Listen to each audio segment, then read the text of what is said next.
Welcome back to the show. You're listening to Coast AM. I'm Lisa Garr. In case you've just joined us, I'm talking with Dr. Julian Whitaker about alternative ways of healing life-threatening illnesses. Now, if you or someone you know has a life-threatening illness and you find yourself stuck in this kind of medical treadmill heading to be another statistic of the 500,000 people a year that die from the effects of cancer, there are some solutions, and I want you to know that.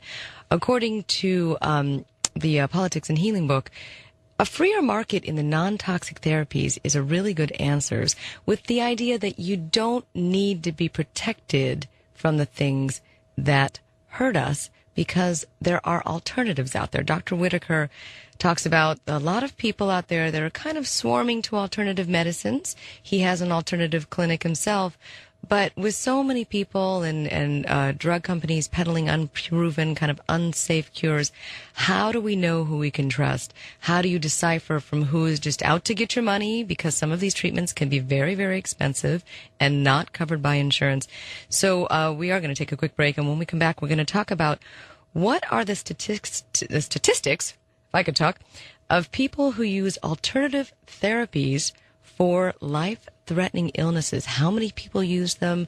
What are the success rates? Is there one that can help me speak clearer? These are the things I'd like to know.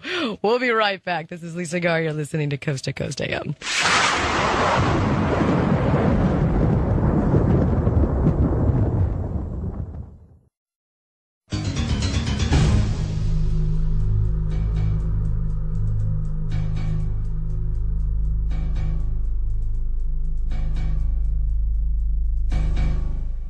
Welcome back to Coast AM. This is Lisa Garr, sitting in for Art Bell. I've been speaking with Dr. Julian Whitaker, and he's a traditional medical doctor. He's actually a member of the AMA, and he's a crusader against abuses by the FDA and a huge champion for medical freedom. Dr. Julian, I want to ask you, being a medical doctor and a member of the AMA, how do you deal with the systems that you see of their efforts to destroy the practices of chiropractic and chelation therapy and other alternative modalities that are working? The AMA is no different than any other trade organization, with the exception that it is far more virulent at using its power in association with governments as anti-competitive.